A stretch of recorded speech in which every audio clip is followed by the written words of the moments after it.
And you wonder about, of course, the high percentage of COVID patients that have died are the elderly people in the nursing homes, but a lot of those mandate flu shots. Exactly. Which would, again, compromise their immune system and leave them open to dying from COVID. They are manipulating the data. People have hundreds of cases from doctors and nurses where death certificates were signed, they came back to work the next day, and the death certificates had been altered to show COVID-19 as a cause of death. Well, they're talking about the second wave. And there is going to be a second wave, but it's not going to be from COVID-19. So you have three factors that they're going to use to, they're correct. The reason that they know there's going to be a second wave is because they're planning the second wave. So you have three factors here.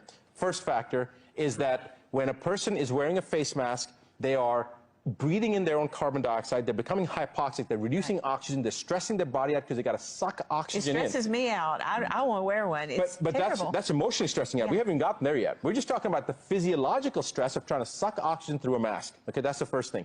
When you do that, you're causing the body to go into a sympathetomimetic state, into a stress state, into a flight-fight response, which spikes cortisol, and cortisol suppresses the immune system. So your lymphocyte subpopulation goes down, which makes you now susceptible to any pathogen, bacteria, virus, spirochetes, mycoplasma, yeast, whatever. So that's part of it, okay? Now, on top of that, when you're breathing in the components of the face mask, remember that the people that are dying from COVID-19, they seem to have an altitude-type sickness. They seem to have an hypoxic injury. While there's a histotoxic hypoxic injury that's described in the medical literature that actually happens from toxicity of the lungs. So when you're breathing in from this mask, there's various types of components that are, the mask is made from plastics, okay, like the propylene components. When you're breathing that in, the humidity breaks that component down until you're inhaling these toxic substances, now further making your immune system more susceptible. That's just from the initial portion of the mask. Now you come outside of the house, you're scared because you don't know whether you're going to get something,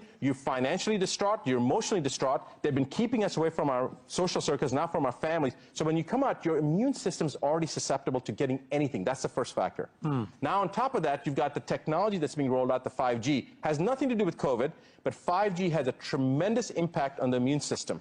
This is rolling This is not 5G that's on my phone, by the way. No, it's not. We're talking about cell phone technology, the newest generation. Yeah. Correct. So the new generation technology, you know, we were talking our phones are probably 500 to 900 hertz, maybe 1500 hertz. The new technology is going to be between 30, when it's fully rolled out, between 30 gigahertz and 300 gigahertz. To give you a reference, 1 gigahertz is 1 billion with a B hertz. So they're talking about 30 billion to 300 billion hertz.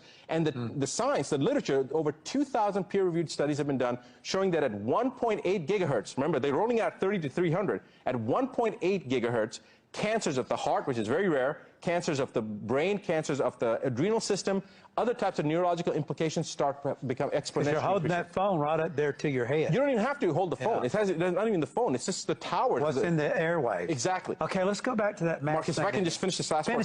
That's the second thing. And then the third thing that's going to happen, and this is where the second wave's coming in, people are going to be in a frenzy to get this vaccine, whatever vaccine's coming out. And we can talk about specifics of the vaccine, but whichever people get the vaccine, that's the real danger. They get the vaccine, they're going to die. They're going to get sick. So you have susceptibility issues, you have the 5G making people more immune compromised, and then you have the vaccine. And that's going to cause a lot of people to die, and they're going to use that as a false flag to say, see, we told you second wave's coming, now we mandate vaccines. And that's what we have to prevent. So people become empowered with the knowledge, knowing what they're planning, so that then the people are going to laugh at it. This is the same exact thing they tried to do with H1N1.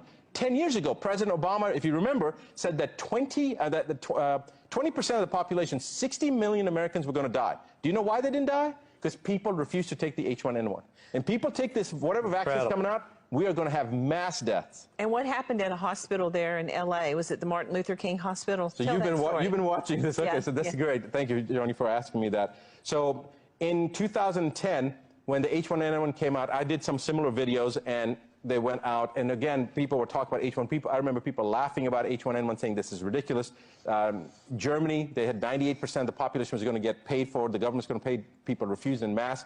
In the United States, Washington State, New York State, the nursing associations went all the way to the Supreme Court to argue the unconstitutionality of taking mandated H1N1 vaccines.